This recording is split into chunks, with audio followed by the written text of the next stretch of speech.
Good morning, everyone. We're about to bring you the latest COVID-19 UAE updates. However, if you found this podcast through an article, which so many of you are doing, please hit that subscribe button wherever you get your podcasts so you can get your Dubai news daily. Good morning, Dubai. How are you doing? Happy Tuesday and welcome back to the Lovin Dubai show where we go through all the trending stories. Of course, we're going to be talking about Facebook, WhatsApp and Instagram going down for over 6 hours yesterday. People were freaking out. We're also be talking about all of the slick pavilions you should be seeing at Expo 2020 Dubai. You don't want to miss that. And we'll also be talking about Dubai residents getting unnecessarily salty with telemarketers. But do stay tuned because later in the show we have Doreen Barber, incredible inspiration. We're going to chat to her. She's a fitness extraordinaire. She's a motivator, she's a life coach and she's a triathlete, and we're going to be talking all things inspiring when we have her on the show in a little bit. But before we get there, we had a story yesterday that I just feel got a lot of attention because there was a man who was untraceable at the time. Yes, Nahil Nizamuddin.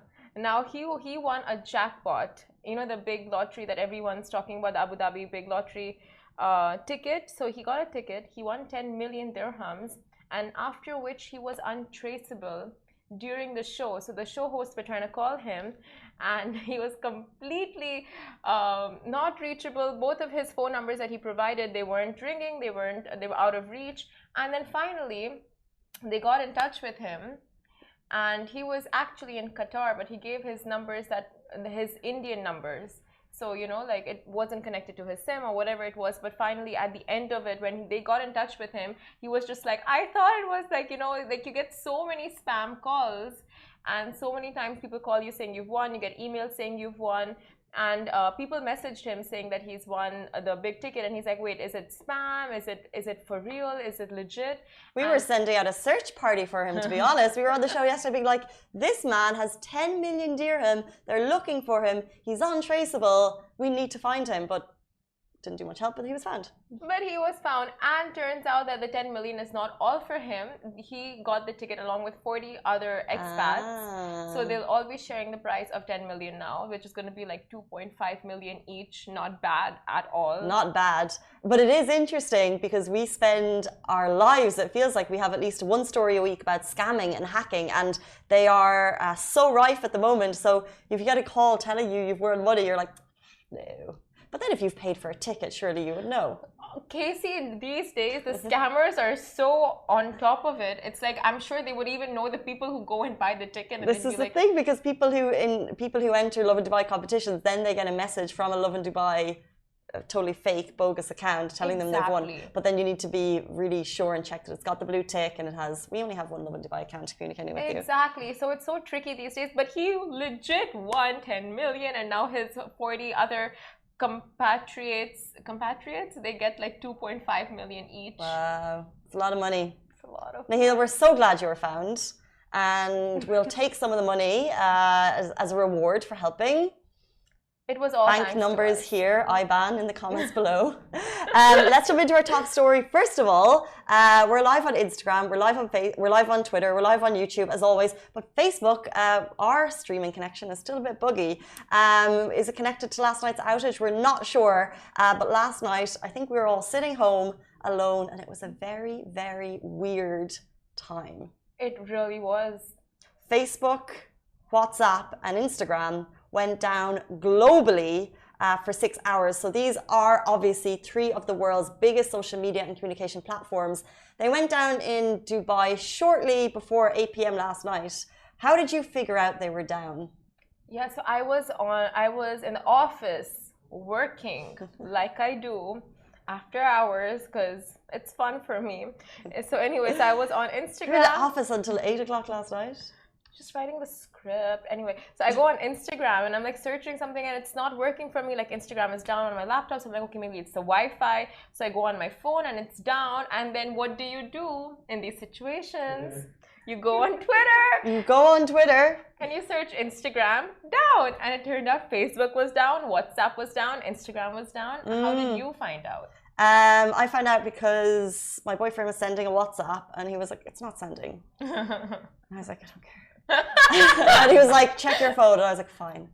I checked my phone and then I was like, I bet it's the Wi-Fi. So then we turned off the Wi-Fi and internet connection. Still wasn't working. It was like, oh, okay, issue. So my first thing was jump on to Slack, which is our work communication, and see if anyone had said it. And Rich, our boss, he said it. But then it was, my main thing was, I assume it's just in the UAE. Yeah. But then it goes even further and you realize it's global and you're like, this is a big story. So I was like, okay, I'll write the story, but where am I going to post it? Who's going to read the story? Instagram post, but oh wait. Well, I can't put it on Facebook, which would be your biggest one, but you put it and you hope that people find it on Google, and then you put it on Twitter, and then you add all the GIFs and the memes, because Twitter is fantastic for GIFs and memes, and if you want to see the best ones there, we posted some of them today. So funny. But you're waiting, I was like rushing to get the story up, because I was like, well, it's going to come back immediately. Yeah. And I want to get the hits before it comes back. But that was down for 6 hours. What were you doing, Facebook? Thank you, we love you. Give us views.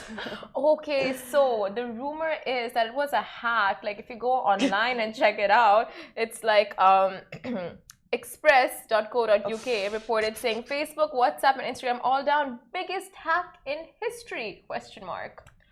So it's an allegation, it's an assumption, so it's not verified. That was a hack. There will be questions over whether it was hack. There is also there was a massive whistleblower story yesterday with Facebook, so people were like, I wonder if it's connected to that. But at the time, like, you go on to Twitter, and then you go on to Twitter to check if WhatsApp have tweeted and if Instagram have tweeted, because that's how they communicate. And they all tweeted, they all apologized for the inconvenience, they thanked people for their patience, and then eventually 4 hours later, then they gave a little update. 4 hours? I know in the grand scheme of things, it's a very short amount of time, but 4 hours for billions of people not to be able to communicate, I was absolutely fine, right? No big deal. But for other people, first of all, middle of the day, maybe you're using it as a work tool. Yeah. Maybe you're using this as a lifeline to connect with a loved one abroad. Maybe there's something crazy going on. And it can be quite scary in this day and age, because you're thinking, what's going on in the world that I don't know? That's so true. So they haven't said why it happened yet, but experts believe the problem was likely because of a misconfiguration on Facebook servers, which stop people accessing Facebook apps and WhatsApp and Instagram, which, as we know, are all Facebook products. Now, back in the day when WhatsApp was a standalone, disconnected, but now they're all under the Facebook umbrella. So if there's an issue with Facebook servers, look, there will be hack allegations. There will be questions over whether it was a 16-year-old, which is what Shahir said this morning. Was it Shahir? It was like, it was a 16-year-old. Yeah. Was it a 16-year-old? It could have been, but experts are saying the likely cause is an issue with the servers. How did you deal with it? Because I know in this day and age, having internet down and having such major platforms down, it's just like, what do you do with your life now? I did pick up my phone a lot to open Instagram, and I was like, oh, it's still. And then I like looked at the story highlights. You know, the ones, and it's like, oh, well, they haven't loaded, but I'll just go through all the old ones. Still have it. So you have like 2 stories. Oh, then you open it for a little. It's so sad how addictive it is. It really, yeah. Honestly, I call my mom and I'm like, everything is down. By the way. Yeah, of course. And it's like, everything's down. She's like, oh my God, I thought it was only in India. And I'm like, what is going on here? But it turns out it's international. What's happening, Simran? I'm like, I don't know. Maybe it's the solar power. You know, like there was supposed to be a solar storm that kind of disconnected internet across the globe for a couple of days. So it's coming up like in a couple of years, I guess. That's what's been predicted by NASA, the solar storm. And I'm like, it's hit early, Mom. It's hit early. It hit early. It's like the solar storm, but it wasn't the solar storm. What do you, aliens? Yeah, you know? It's about time, honestly. Like, that's all that's left. We've had a pandemic, aliens. No, all that's left is an alien invasion. Just an alien invasion, honestly. Like, we are ready. I think we're equipped. We're equipped. We're ready. No, we're not. We clearly didn't know. I was like on Twitter, but then I was like, wait, what if everyone's on TikTok? So I opened TikTok to see if people are talking about it on TikTok. Then I was like, there's also LinkedIn, so I posted the story on LinkedIn as well. Didn't get that many views. Smart. Thank you. Smart. I tried to do a mailer alert, and then I was like, it's too much. Just go to sleep. You should have an app alert. Damn. Well, you were in the office. You could have done it. I didn't know. I didn't even see the update anyway. You didn't see the update? On approvals, no. I thought I was ahead of it. I posted on like Showman anyway. But what do we do when there's an alien invasion? Probably call the call center and ask where to go about next. And speaking of call centers, Dubai residents are getting unnecessarily salty with telemarketers, and that's the word on the street these days. Now, getting those back-to-back sales calls, spam calls, definitely gets infuriating, especially if you are on a time crunch. However, that shouldn't dictate the tone in which we speak to these representatives. Now, telemarketing positions are often the most demanding and draining. Now, imagine spending 9 hours a day calling and attempting to converse with strangers just to bag that one sale. And telemarketers are given intense targets, deadlines, repetitive work, tight supervision and monitoring. And on top of the work pressure, telemarketers have to put up with uninterested or downright hostile customers over the phone. And the industry is such where in the target-based environment, these representatives are forced to sell people things that they don't want, and it's not out of choice, it's out of duty. So if you're really frustrated with consecutive sale calls, then the DED, which is the Dubai Economy, they have issued a legal method for you to block spam calls. It's possible. Thank you so much, DED. They shared a video with details on the simple steps you can take to report such sales calls. So as consumers, it's worth you're aware you have the rights. You can submit your complaints on unsolicited calls online via the Do Not Disturb smart service that was launched earlier this year on dnd.ded.ae, and it just takes a few simple steps. Yeah, the Commercial and Compliance and Consumer Protection CCCP team will then have your contact erased from the reported company's database. And if sales calls really do get on your last nerve, then do have them blocked. But do consider the way you speak to call center workers when you end up picking their call. And before adding to their stress and emotional exhaustion, just know that abusive and difficult customers are one of the main complaints from call center workers. Now, imagine having to go through that 5, sometimes 6 days a week. That gets really draining on just like on so many levels, mentally, physically, emotionally. So it's one thing that I think we should all be so mindful of when we pick up those calls and speak to humans on the other side of the phone. Yeah. And the comments on social media, oh, you have different thoughts on this? Continue. So like the comments on social media were very, very mixed. They're just like, you know, sometimes they get so insistent, like they do not cut the call. They're just like, sir, 1 minute, ma'am, 1 minute. And the comments are just like, you know, why do these jobs even exist if in today's time no one is actually buying anything from them, no one is giving them the time of the day, no one is like they're not getting sales, like why do these jobs they must even get exist? sales, they must get some sales that it makes it worthwhile for someone to sit on the phone, I guess. I mean, yeah, I'm sure like out of 10 maybe 1 or 2, but people are like these days this line of work, mostly like marketing through the phone, it's you know, getting less and less effective. So why not kind of transition this position into something else? True.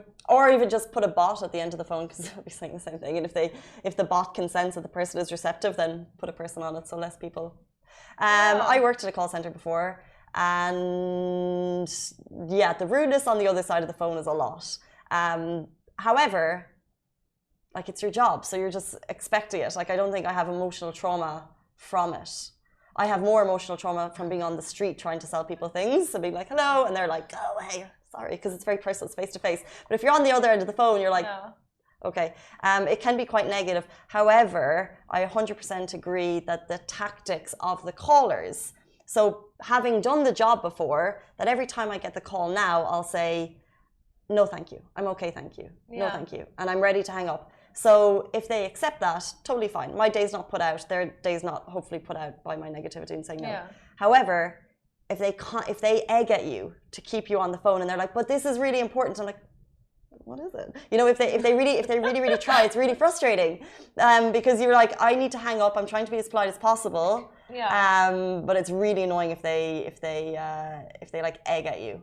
Yeah, I mean, there are so many factors that play into this, but I think if we just speak about call center workers in a whole, and apart from telemarketers, just like, you know, those who we call like when our food orders are late, or our Amazon packages are late, just like the way we speak to them as well. Because I had friends back in my university days who used to work in call centers as like part-time, and they used to be like, you know, you try to help the customers, but like they don't understand that you're there to help them, and they just want to get so angry from the word go. So how, like, It's so mixed though, because yes, people jump on and they're ready to get angry from the word go, and then a lot of times you have very helpful people on the phone, but sometimes they're not able to actually help you. Yeah. And that their answer, it feels like sometimes they're like reading it from a script and they don't actually think about what's potentially needed, and they don't actually, it's like they don't go beyond what they're told to actually try and solve the problem. So I think it's very much a big mix, because yes, the phone manner of people here in the UAE is beyond what I've ever seen before, and the way in which sometimes true, the way people speak to customer service, you see sometimes here, it's not great. Really, no. However, on the flip side, sometimes you see customer service don't potentially have the power. Yeah, true. And sometimes, that's actually quite concerning, because they feel like they can't actually, or they don't know how to go beyond the remit of one question or two, the black and white that they've been given. Yeah. So it's a bit of both, really. So it's like, we'll connect you to the supervisor, and that call takes time. So when you speak to the supervisor, you're already frustrated, doubles up. I mean, totally get that. But what's your style? Because I feel like I've already said my style. What's your style for getting unsolicited calls? Okay, so telemarketers, obviously, like I would always just be like, can you call me back later? I'm at a meeting. No, they'll call you back. Sometimes they do, sometimes they don't. But it's just like, I can't say no thanks. I don't know. Like, I'm just them. I'm not rude to. But yes, I do admit. you do lie. I do admit, for like, delivery calls and stuff, when you are actually at that brink of exhaustion with your orders, you do get so frustrated, and comes out on the person on the other side of the call. So of course, I think that's just a reminder of all of us to be, mindful of how we speak to them. Tricky. I feel like everyone has an opinion on this. Yeah.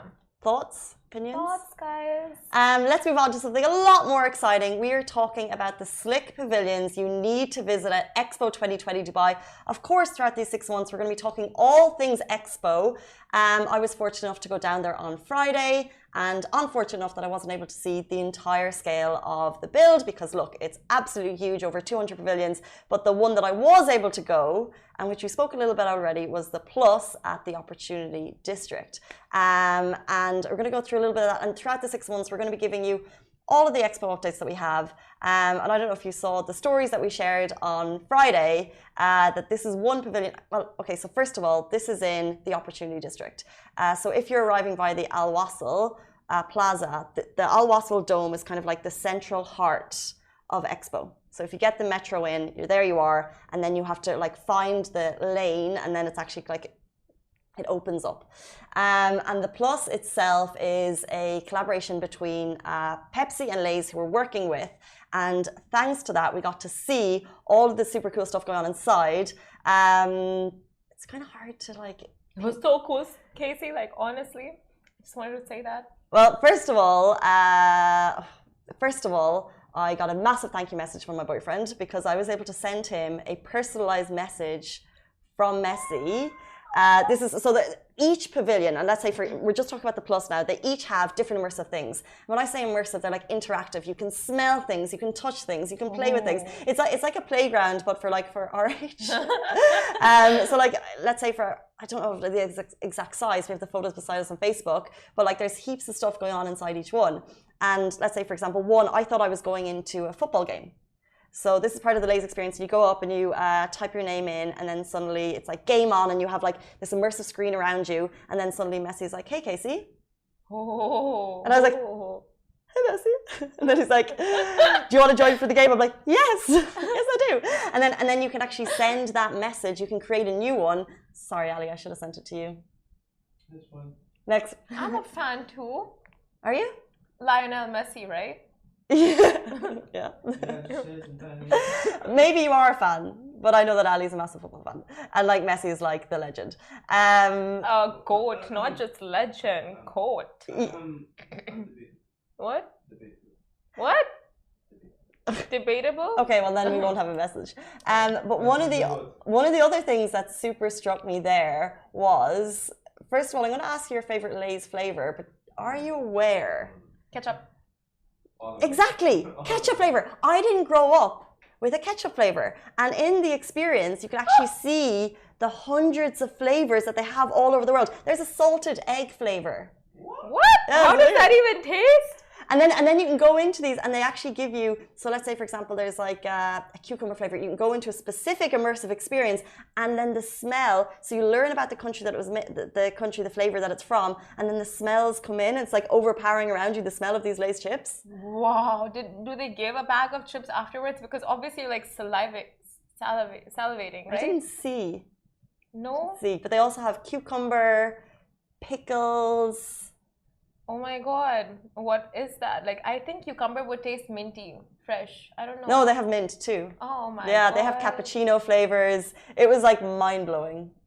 Cappuccino flavored chips? Where? Which part of the world is that from? Oh, I don't know. Probably in Japan or South Korea, you might find. Grilled cheese and ketchup. I think they always have the like weirdest combination of flavors. in Korea. Yeah, in Korea. Yeah. It's so, but that's what's interesting. You think it's weird. However, I think ketchup is kind of weird because we didn't grow up with it. But it's good like, in terms of a ketchup flavor Lay's crisp because you didn't grow up with it. So it's what you think is strange in another part of the world, but what's very regular to them, they might think is weird here. That is so true, Casey. Honestly, I'll tell you the one thing I have about food is like I don't judge people's combinations because it's like, you know, whatever works for you. Yeah, I really want to try the grilled cheese and ketchup.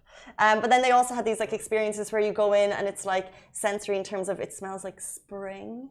And then my favorite one. Spring chips? No, not chips. It's like a spring sensory experience. Oh. Sorry, I'm moving on. One of my favorite things was you can put your hopes into a bubble and then it floats up into the air. But this is like on a digital screen bubble. So you can put your hopes for the future. What were your hopes, Casey? I don't want to say. Just say it. It was so you put like your and then your name and it comes into this massive bubble and it floats up and then you can see everyone else's hopes. Mine was spread light. Cute. What would you put in your bubble in your hope bubble? I don't know. There's a lot of things that I hope for. Just a long life. I would hope for you and those around you. Yes. Yeah, That's 100%. I would hope that finally mermaids come out of hiding and back to the real world so we can live in coexistence. Yeah, that's a good point. Right? Because it's about time humans and mermaids live together. What if you could put that into 3 words? Coexistence with mermaids. Yeah, okay, fair. And it was about a future, but they also talk about different change makers doing amazing things. Look, we digress. But if you are going down to Expo 2020 Dubai, that was the Plus Pavilion. Also, sorry, I meant to say about Lay's. By the way, they're doing some amazing things with sustainability that the packets are actually being recycled to make the turf for football pitches. Oh, wow. But anyway, that's the plus. There's also the Bolt, which is a Gatorade pavilion, which I passed on the way in. And it's like the super shocking orange pavilion. Super duper cool. All of them there at Expo 2020 Dubai. I urge you to go down and check it out. That is just a little sneak peek. There's so much going on. Have you been? What is your favorite pavilion at Expo 2020 Dubai? Hope to see you there because hopefully we'll be down there a lot. Hopefully. I want to go check it out. It looks amazing. And your selfie? I don't want to get started. I thought all the videos are pretty cool. But guys, please stay tuned. We're about to be joined by a motivational speaker, the first Arab amputee to win WBFF transformation and Guinness World Record holder, Dareen Barber, is going to be on the show very shortly. She has an incredible story, so please stay tuned. Lovin Extra is here. This is the new membership, and while absolutely nothing changes for our readers, extra members get access to premium content, exclusive competitions, and first look for tickets and access to the coolest events across the city, and Lovin merch. If you subscribe right now, a very cool Lovin Red Eco Water bottle will be delivered to your door. Welcome back to the Lovin Dubai show. Our guest today is someone who's shown us that you can do it all. She's a motivational speaker. She's a triathlete, the first Arab amputee to win WBFF transformation winner, and a Guinness World Record holder. Dareen Barber, welcome to the show. Thank you so much for having me on the show. Not at all. I'm so excited to learn more about your journey. First of all, your journey this morning, you dropped your kids to school. Yeah. So you're a busy woman. Tell us a little bit about yourself and kind of what's like a regular day for you. Well, I'm a personal trainer, so I train people to get healthy and exercise, and I'm a life coach as well. I lost my leg when I was 15 years old to cancer, but that didn't stop me, of course, from pursuing my dreams, my aspirations as an athlete, because I used to play basketball, and I love living in Dubai. I love the weather. Now it's getting cooler. It's a beautiful day. Yeah, it's a beautiful day. Yeah, and I'm a mom of two. My son is 13 years old and my daughter is 9. Amazing. So yeah, I'm a regular mom, trying to, inspire people. Doing the school run and just really inspiring people along the way. And you just mentioned you lost your leg at 15. Yeah. And you overcame bone cancer. In the same year, you ran 4K. Can you take us back to that year? Tell us, describe it and how you managed to overcome personally. Yeah.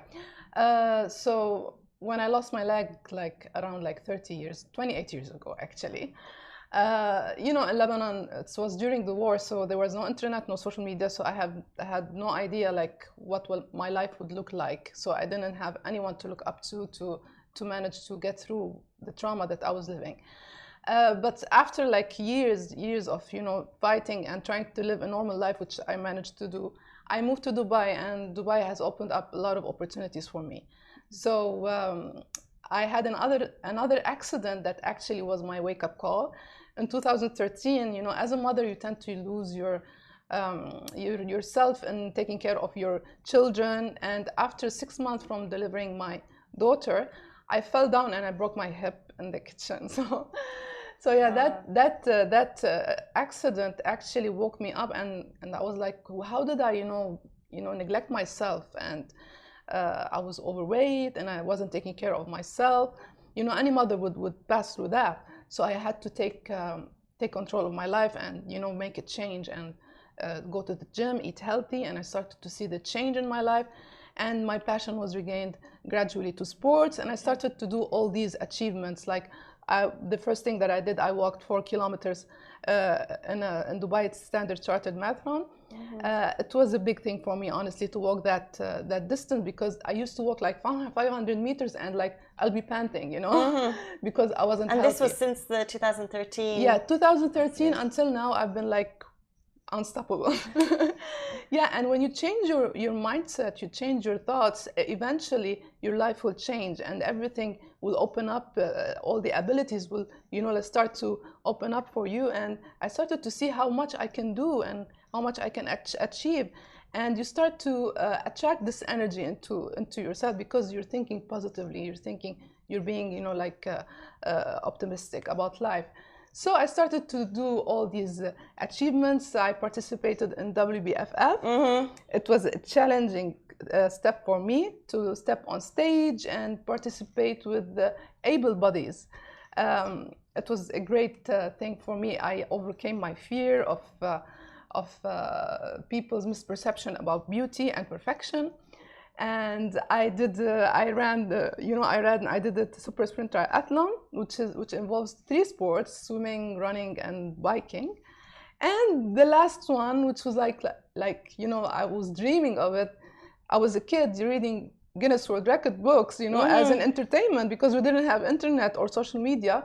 And here I am, breaking a record. It's incredible. Wow. It's so interesting, because if you look back at, let's say, your teenage years, did you ever imagine that you could become, because you say that there was no social media for someone for you to look up to. Yeah. So if you look back at your 16-year-old self, and if you could tell her now that you have overcome all of this, what would her reaction be? Oh my God, I wouldn't have believed, if someone told me, don't get depressed, don't cry, don't give up, and you will be that person in the future, I would say, you're kidding, you're joking, I wouldn't, I cannot. How will I go?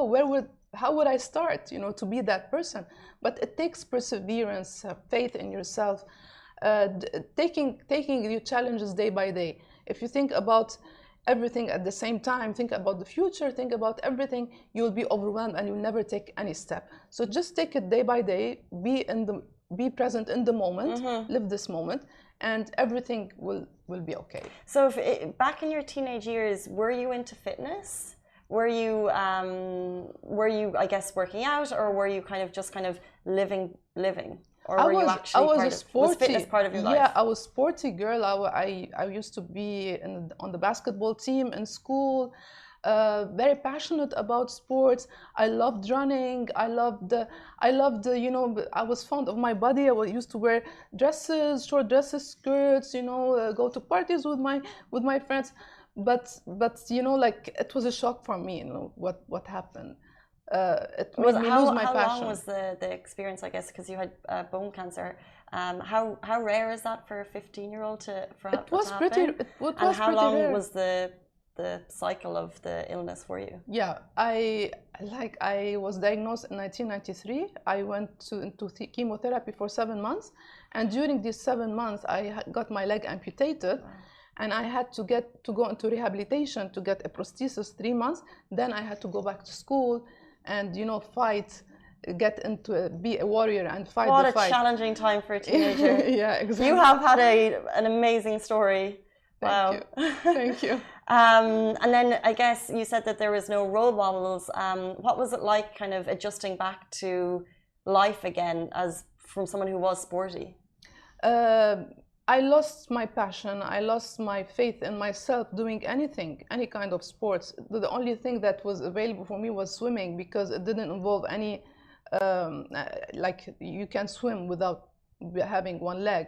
So, but that wasn't my passion. At that time also, I was being a perfectionist. You know, I was thinking I want it perfect. I want it all, either all or nothing. So that mindset affected me all these years and hindered me from attempting anything. You know, so I didn't believe that I could, you know, I should start from zero, you know, take it step by step, and eventually I will reach where I want to be. We want to talk a little bit about your achievements. Guinness World Record holder, also the first Arab amputee to win the WBFF, which is a physique transformation. And you said that was, you know, able-bodied people. So what was that like for you? How did you kind of break that barrier? When I started to see the change in myself and I started to achieve all these things, you know, getting over my insecurities, being confident in my body, loving myself, taking the cover off my leg, wearing dresses, learning confidence. Yeah, I did it for me. I didn't do to impress anyone. I impressed myself, and I loved it, and that actually was reflected to people. You know, your confidence is reflected. So I wanted to attempt this thing because it's scary, and I wanted to break that fear of having your body, you know, like in front of everyone, and everyone will judge you.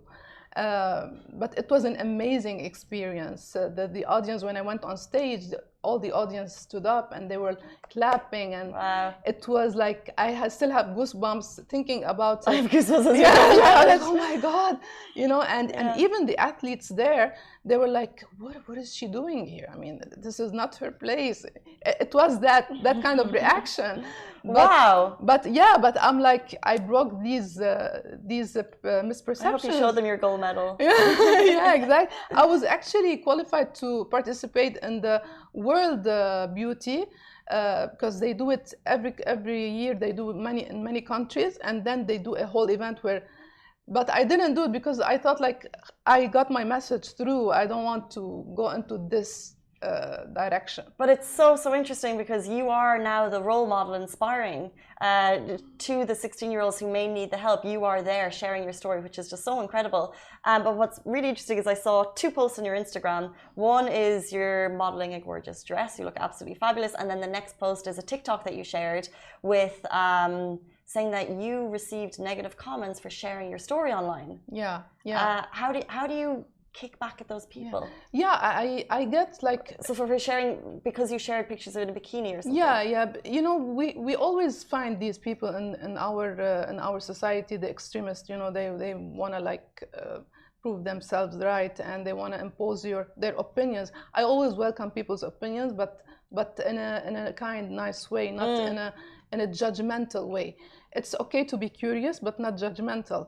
So, but I was fed up, you know, like I get these comments, but I was like, you didn't see what I achieved, and here you are judging wearing a bikini, and someone mentioned, yeah, maybe she can wear a bikini, but she's not attractive. You know, like it's something like that. So I was like, it didn't like, it hurt me a little bit, but it didn't affect me. Like I'm doing more than what they think of me. So yeah. I love that you posted that and said to these people, basically, go do one, because they really can. And sometimes they're keyboard warriors who have nothing else going on in their lives, basically. And how dare they sit there and comment on your life when they should probably just look at your own. So I really applaud your response to that. Thank you. A little bit about your world records. So one, you have the world record for the longest, is it Arab female to do a wall sit? Yeah, it is for our category, because Guinness World Record launched a new category for people of determination, and they chose 4 people around the world to do the launch. I was one of them. So amazing, by the way. this is cool. Like why I can't comprehend that this happened. Wow. Yeah. So I chose the longest one-leg wall sit. Okay. For a female, and that is pretty hard, because I had to submit a medical record that that doesn't involve any support on my prosthesis, which didn't, because I was doing it on one leg, although I was wearing the prosthesis, but didn't no support at all. So that was pretty hard for me. I had to train for 1 month because I had short time to train for the record, and like I had to break my record every day. The record was 1 minute 15 seconds. Okay. Can you imagine? I started at 35 seconds. Wow. And I reached, when I broke the record, I reached 2 minutes 8 seconds. Wow. Yeah. That for a wall sit, it's not easy. We did those in school as like punishments. Yeah. And it's, if you're, in case you don't know, it's, can you describe it better to me? You're sitting against the wall. You're sitting against the wall with your thigh parallel to the ground and your knee above your ankle. Give it a go, guys. It's not easy. And you don't move. You just push to until you like feel the muscle burn, and like I was screaming, and so up to 2 minutes and 8 seconds. And is there where did that take place? Was there a Guinness World Record adjudicator? Yeah, there was a adjudicator, and it took place in the sports club where I train usually in Alcoz. Wow. Yeah. So what they've said is actually your records actually inspired the organization to launch the Guinness World Record Impairment Records Initiative. How does that feel? I'm like, what? Yeah, I mean, it feels amazing, but you know, it's expected from any person who changes their thoughts. You know, like any person who believes in themselves and not let any adversity stand in their way of achieving their goals and their dreams will eventually reach that stage where amazing things will happen to their life. Amazing. That's a very important message to share. You, as we said at the beginning, so you're a triathlete, you're a fitness coach, or a motivator. So if people would like to get in touch with you, how can they do that? Through my Instagram account, they can just DM me a message. Instagram's back up. Or send me an email. And for any events or anything, I'm at Touch Dubai. It's a new platform. It's a new agency, actually, talent agency, inclusive talent agency. Oh, cool. So you can get in touch with me and will appear at your event. Thank you so much for sharing your story. I feel like there is probably a world that we didn't uncover, but this is what we have time for. It's really impressive. We really appreciate your time. Thank you so much for having me. Guys, that is it for us on the Lovin Dubai show. We're back with you every single weekday morning, same time, same place. Please stay safe and wash your hands. Bye-bye. Bye. Guys, that is a wrap for the Lovin Daily. We are back same time, same place every weekday morning, and of course, don't miss the Lovin show every Tuesday where I chat with Dubai personalities. Don't forget to hit that subscribe button and have a great day.